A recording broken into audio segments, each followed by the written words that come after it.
I'm 21 years old now. This happened to my uncle when I was around 9 years old. My uncle was living in our house and was staying at our vacant guest room up on the second floor. He's my dad's cousin, so he was really close to our family. My uncle was a morning person.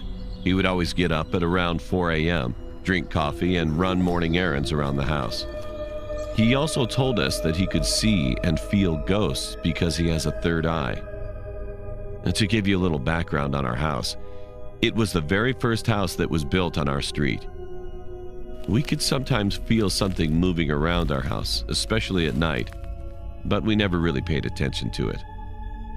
One morning, my uncle woke up at his usual time, around 4 a.m.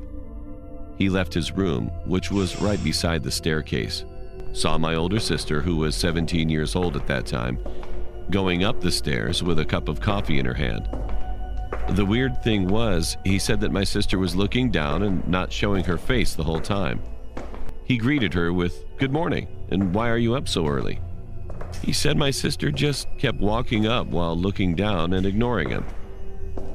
My uncle felt awkward as my sister just walked past him. He ignored it, thinking my sister was in a really bad mood. He thought she probably stayed up late studying or something. My uncle went down to grab a cup of coffee when he saw my mother in the living room, ironing some clothes. My uncle was confused about why my mother was up at 4 a.m. and ironing clothes. He tried to talk to her and asked the same thing he asked my sister. "Why are you up so early?" He noticed that my mother was wearing the same clothes from the night before she went to bed, so he knew it was her. To his surprise, my mother ignored him. My mother never ignored anyone, which is why he found it strange. My mother was just looking down as she kept ironing. That's when my uncle knew something was off. He knew something was very wrong here. He rushed back upstairs to his room, locked the door, turned off the lights, and tried to go back to sleep. He tried to forget about it and woke up again a few hours later. It was around 10 a.m. in the morning when he talked to my mother and my sister about what happened. They said they were asleep the whole night, and they don't recall waking up at 4 a.m. My uncle was so shocked about what he had just experienced. Someone was copying my mother and sister earlier that morning. I was so scared at that time. I became so paranoid that I might feel or see something odd in our house, but I tried not to think about it too much. The night after that situation, my uncle woke up at around 3 a.m. He felt something at the end of his bed, and he saw a woman with long hair sitting there. My uncle froze for a while. He didn't know what to do. He was trembling when he said, "Go away!" My uncle hid under his blankets. After a few minutes, which felt like hours, he looked at the same spot where he saw the woman, and she was gone. My uncle slept with the lights on that night. After that experience, he thankfully didn't experience anything like it ever again.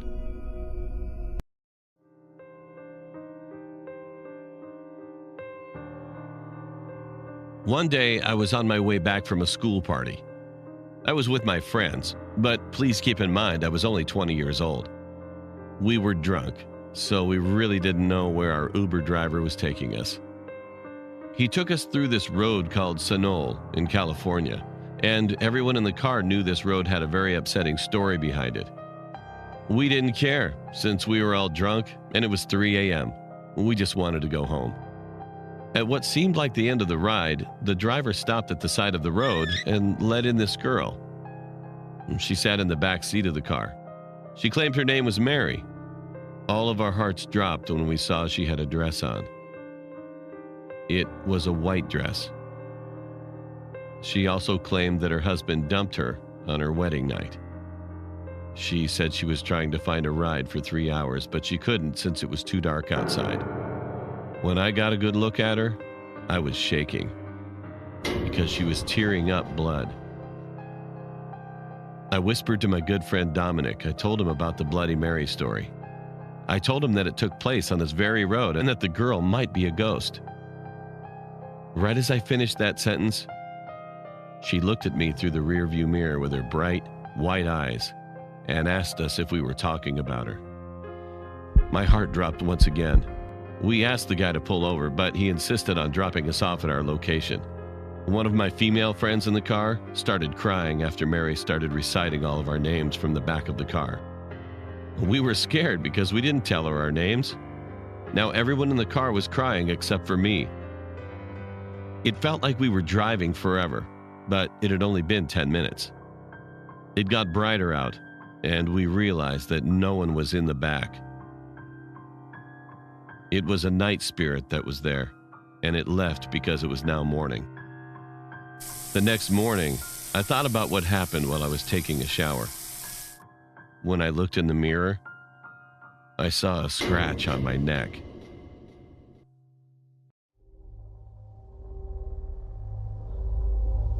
When I was 8 years old, I used to live in my grandma's house in Ecuador. Many of the neighbors would talk to my parents about seeing weird stuff in the house, like shadows moving around the windows when we weren't home. The first thing that would come to our heads was that someone must have broken into the house, but nothing would ever be missing. Of course, they didn't think that there was someone breaking in. They were sure that our house was haunted. Everyone even refused to come inside for parties or any other special occasion. They told us to get a priest and to get rid of any bad spirits. We didn't take their warnings as something important because my parents don't believe in those kinds of things. Although I would hear someone going up the stairs at night, our stairs were really old, so they would make a loud sound when someone would step on them. However, when I checked, there was nothing.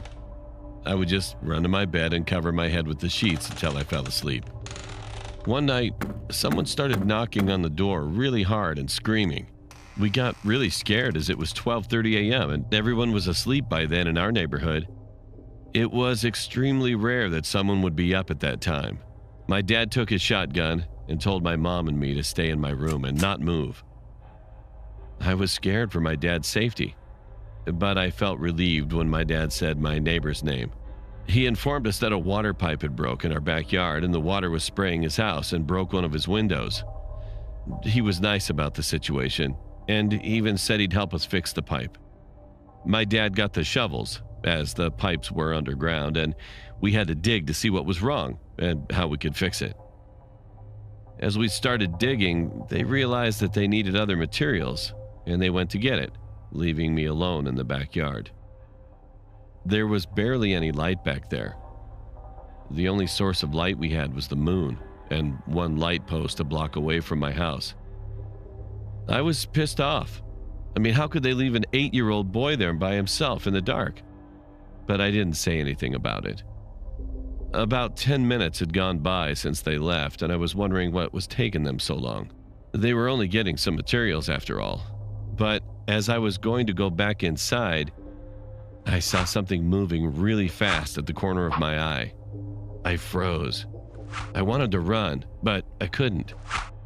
I wanted to scream, but I couldn't. All I could do was move my eyes. I started to freak out, looking around to see what the hell was running around me. I didn't see anything. It was as if there was nothing there at all. But then I looked to my right, and I saw something that haunts me to this very day. It was a demon, in my opinion. It was so tall, around 7 or 8 feet tall. It had long, skinny legs with a really buff body. It also had very long spiral horns, and his eyes shined in the dark. I still couldn't move. The thing ran by me, looked at me, but it didn't do anything to me. It just looked at me. It could have been a goat or a sheep. I've never seen one so big or one that walks on 2 legs like a human. It ran, and I hid behind a big tree by my neighbor's house. Finally, I could move. I yelled at the top of my lungs while crying hysterically. My dad came running with his shotgun in hand and asked me what was wrong. I explained what I saw to him, but he didn't believe me, nor did my mom. But someone did. My neighbor told me that he thought nothing happened to me because I'm a kid. As time passed, I slowly got over it. I moved from that house and moved to New York. My grandparents sold the house, and I left that experience in the past. However, that's not where this story ends. In my sophomore year in high school, I had a nightmare. The thing that I saw that night was in it this time. I could only see its head as it was hiding behind the big tree. He said 3 words that'll haunt me until my time comes. It said, "You can't hide." I woke up from my nightmare and headed to school. While in school, at around 12:30 p.m., there was an announcement. A classmate of mine had been killed in front of my school by a car without brakes. I turned pale as I thought my nightmare may have something to do with the incident. I was scared and even went home early. I told my parents about it, but this time they took me to a priest and he said he'd give me something in 3 days. Every single day I had the same nightmare until my priest gave me a blessed cross, and I haven't had any nightmares about the thing anymore. However, every night I sleep with the covers over my head. Call me a coward or anything you want, but the thing still hasn't left my mind. Those 3 words haunt me till this day, making me wonder when I will forget or move on from the thing.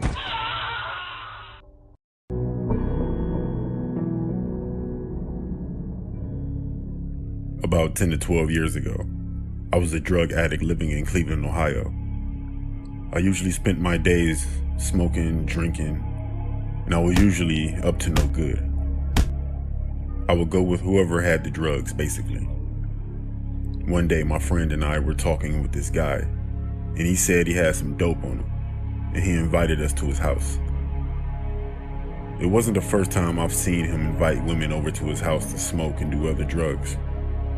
He seemed nice, but I didn't feel comfortable going with him, but I was. Then I saw another friend across the street, so I went over there to her. After that, I went home, and my friend went with him. The next day, his house was surrounded by police and news cameras. I didn't know why, but my friend ended up telling me that when they were in his house, this guy, Anthony, punched her in the back of her head and started to choke her. Then she woke up in a bed.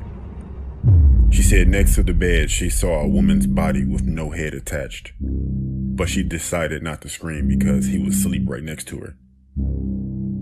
She ended up crawling and getting out of the house, literally running out of the house, barely clothed, and ended up calling the police.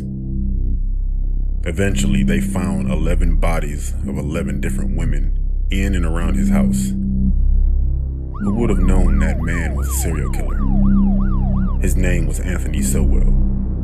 I'm so glad that my other friend caught my attention right before I was going to his house. Who knows? I could have been one of those bodies.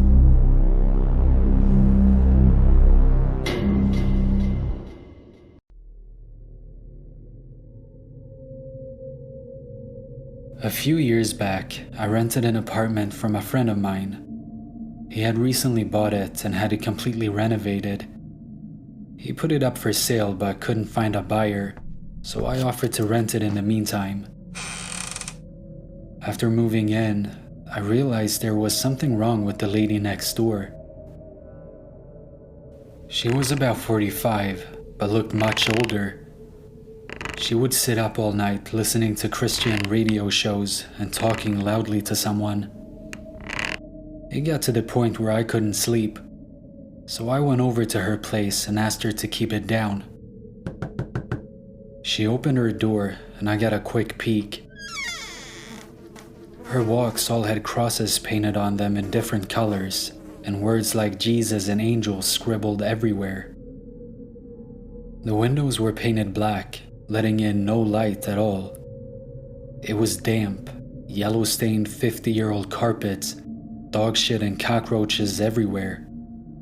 No dog though. I asked her to please keep it down. She just looked at me and shut the door. Then she turned up the radio even louder. The next day I had my girlfriend staying over. I wake up in the middle of the night and see a shadow of a person next to the bed looking at us sleeping.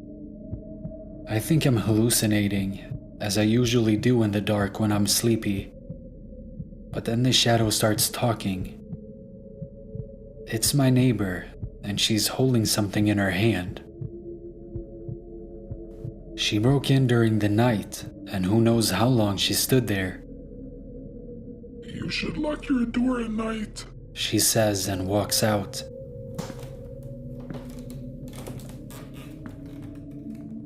The next morning, I hear someone making strange noises below my bedroom window.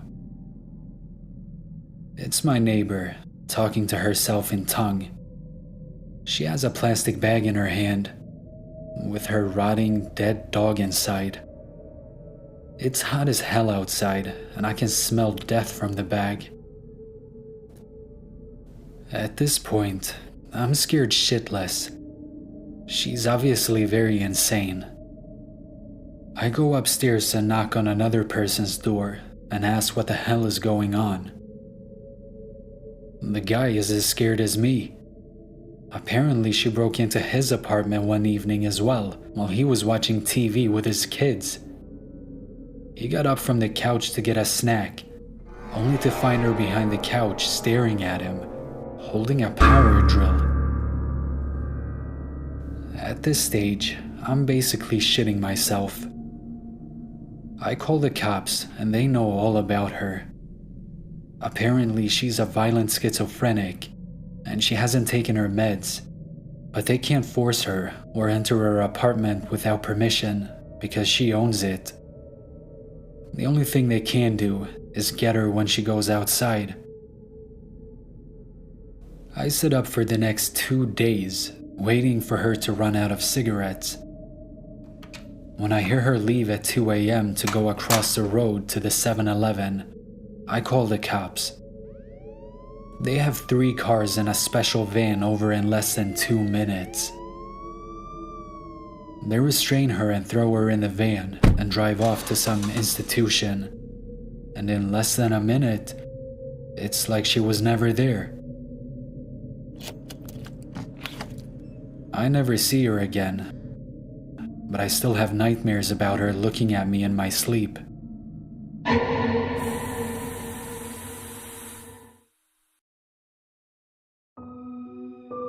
I was a total video game addict. I would play it from day till night. Of course, my mom hated the fact that I always focused on games and not so much on the important stuff. She would always hide my phone so that I wouldn't be able to use it. Every time she confiscated my phone, I was swallowed by boredom. I didn't have anything to do when I couldn't play. Sometimes, if I had free time, I would try to find the spot where my mom hid my phone, but I always failed. But the only thing I knew for sure was that she hid my phone in one specific room. A room with a lot of cabinets filled with stuff and junk, which made it really hard to find my phone. One day, when my mom hid my phone again, I suddenly came up with an idea. I asked myself why I hadn't thought of secretly recording her to see where she hid my phone, so that when she was finally done hiding it somewhere, I could go inside and watch the footage. Then, I could finally get my phone back for good. So, I finally got my phone back, mainly because I needed it for means of communication while in school. Once I got home, I purposely made my mother annoyed until she confiscated it from me. And that's exactly what she did. But before she confiscated it, I quickly put the camera inside the room when she didn't notice. I put the camera in the corner of the room so that I could see everything. I was really excited to know where her secret hiding place was. Finally, she came out of the room, which meant she finished hiding it. When she was finally gone, I went inside the room and grabbed my camera. I quickly played the video. At first, I looked at the duration of the video. It was 7 minutes long. It must have taken a lot of time for her to hide it. I started to skip until I could see my mom inside the room. I skipped for about 6 minutes, but she still wasn't shown on the screen. I was confused. But I told myself that maybe it happened in the first 3 minutes and I missed it. I went to the beginning of the footage again, but failed to find it. I was growing impatient. I played the whole video even though it was long. I finally reached the last few minutes of the video, where I went inside the room to get the camera, but my mother was still not shown. I was really confused. Why wasn't she in the video? But I was clearly in the video when I came in to get the camera. I was getting pretty scared at that point. In person, I saw my mom enter and exit the room with my own 2 eyes. Maybe the camera failed to capture it, but that's impossible. My mom noticed that I was quieter than before. I was stressed and my eyebrows were furrowed. My mom asked me what was wrong. I got my camera and showed her the footage. I explained it to her as well. She said that maybe the camera cut out the footage, but something was really wrong here. I asked her if she did in fact enter the room, and of course she answered yes. I felt goosebumps all over my skin and I was still confused. This might not be the best scary story I have, but it is still running through my mind. What happened? Why is my mom not in the footage? The thing is that in the video, the door opened. But my mom wasn't in the footage. That's the scariest part.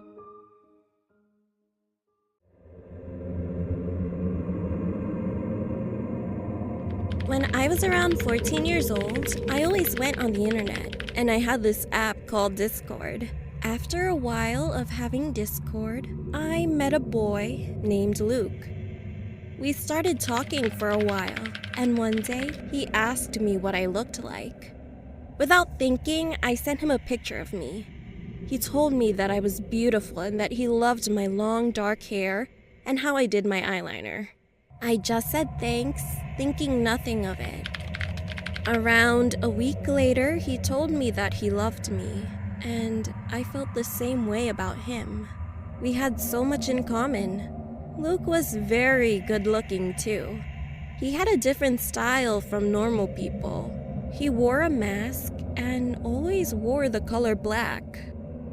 A while later, I realized it started becoming too much for me.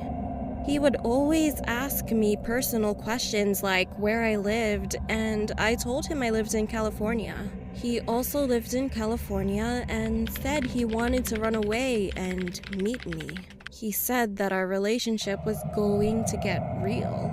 We kept talking every day, and he got so overprotective and would text to me every few minutes.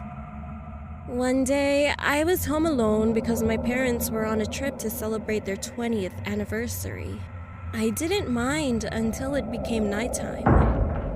It was so dark outside, and it gave me the chills. I decided to close all the windows and make sure that the doors were locked. I sat in my living room and watched some TV. After around 20 minutes, I heard a knocking sound coming from the window behind me. I realized I didn't pull the blinds over it and that some kids were probably playing tricks on me. I got up and went to the window. As I got closer, my heart kept beating faster and faster. I looked out the window and no one was there. So I just closed it with the blinds and sat back down. After that, I got a message from Luke. He said, "Let's meet up now." I told him I was busy and that I couldn't, but he said that I wasn't and that he could see me. I felt so afraid and told him to stop scaring me because I was home alone, which I really shouldn't have told him. I asked him how he knew where I lived, and he told me that he looked on Snapchat and found my exact location so he could meet up with me whenever he wanted. I was so afraid. I heard a knock on the door, and a teen boy's voice tell me to open the door. It sounded so attractive, and I knew that it had to be Luke. I stayed still and didn't know what to do. I was home alone, and no one could defend me when I'm alone. I texted him and told him to leave me alone now. Luke knocked again and said he wasn't going to leave. I finally got up and opened the door. There he was, standing there, ever so tall. He smiled and bit his lip and invited himself in. I told him several times to leave, but he didn't listen. Then he went quiet, and I tapped his back. He ripped his mask off to reveal all the scars he had around his lips. I froze in shock and told him to please leave, now. I was so angry, I didn't even care. Then he smiled creepily and ran downstairs to the kitchen, and I ran after him. He was holding a knife and then ran after me. I ran outside, hid in the bushes, and called 911 as fast as I could. The police arrived quickly. They found him. But what was even more creepy was that he smirked at me when they took him into their car. I called my parents shortly after and told them everything, and they came home. I never want to stay home alone again. It creeps me out. I deleted Discord and blocked him before I did. Having an internet boyfriend will haunt me forever, and I will never forget the creepy smirk he gave me.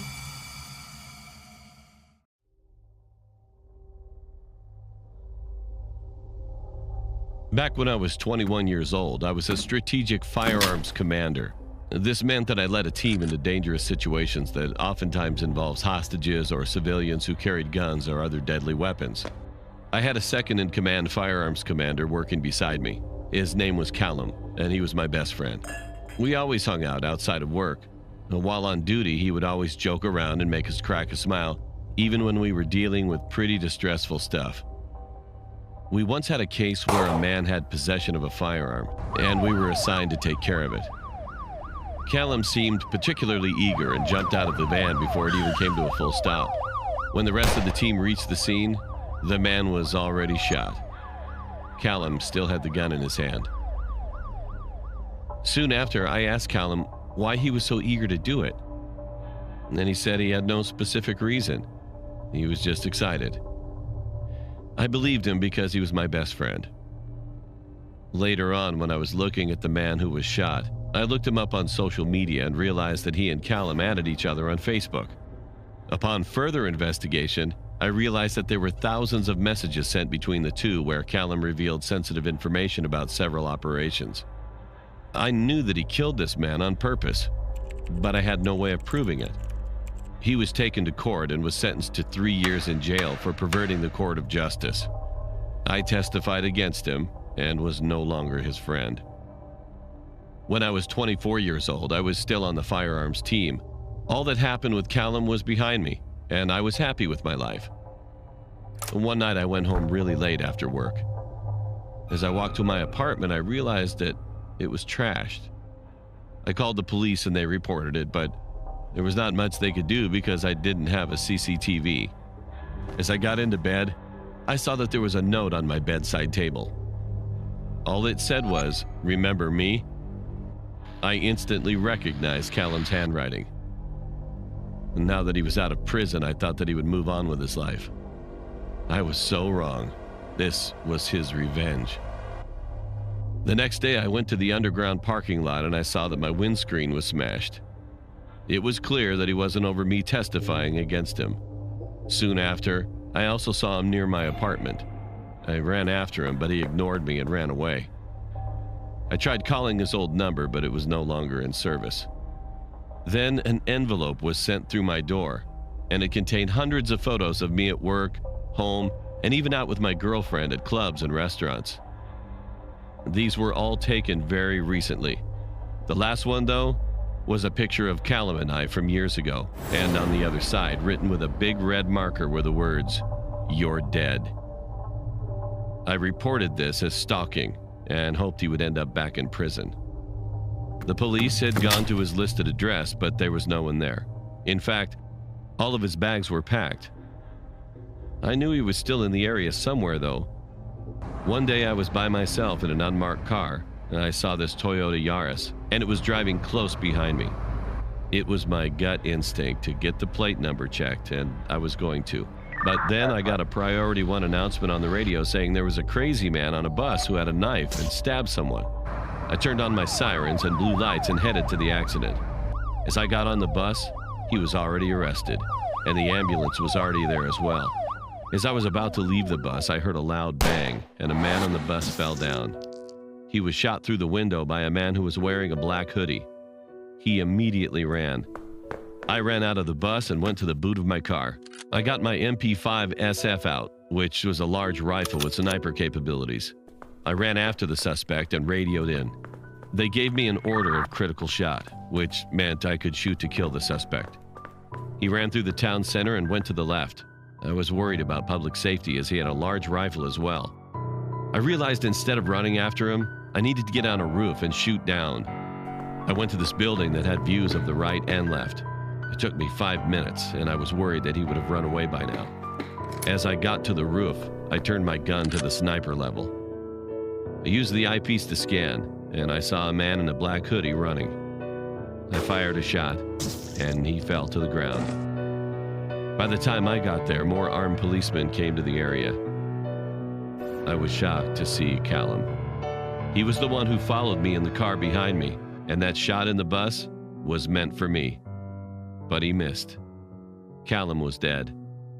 I felt sad, but also relieved that this was all over. The man shot in the bus survived, and I was promoted for my diligent work. I'm still working in the force.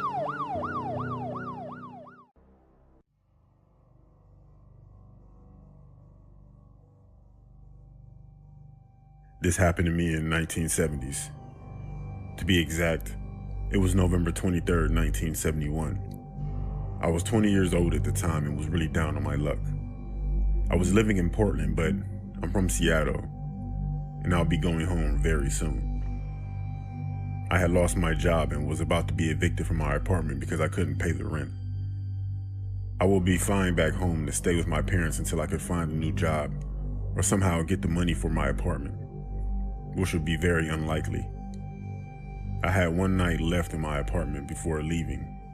I didn't feel like staying home, so I decided to go for a walk and have a drink in a bar. On my way to the bar, I stopped at a convenience store and purchased a lottery ticket. I walked down the street and entered a nearby bar, where I ordered myself a beer. Not long after that, a man came inside and sat next to me and ordered a drink. We got to talking about life and just general conversation when he mentioned he was going to a flight the next day to Seattle. I laughed and asked him, "Wait, flight 305? He laughed and said, "Yeah, that's the one." He asked me why I was heading there. I told him I had money troubles, and coincidentally, he said the same thing. He seemed like a nice guy. We talked for about another hour before he decided to call it a night. Unfortunately, I never caught his name. I was about to leave the bar myself shortly after that when I heard over the TV that the lottery numbers would be announced. I decided to stay and check if I had won. Why not? And would you believe it? I won $15,000. Of course, I was beyond belief with shock. And of course, I wouldn't need to go back home because I had money now. The next day, I saw something on the news that a flight had been hijacked and the plane was being held at ransom. It was the same flight I was going to be on. And I couldn't believe it, but the sketch of the guy they described who took the flight hostage was the exact same man I had been talking to in the bar. He used the name D.B. Cooper. If you didn't know, he threatened to explode the plane with a bomb unless he got $200,000, which he did, then jumped out of the plane with the money and parachute and was never seen again. I didn't know why, but I never said anything to anyone. Even if I could, it's not like I knew his real name. It was such a scary coincidence that the only thing that stopped me was the reason why I was in that predicament anyway. I needed money, and then I got some. It's strange how everything works out in life.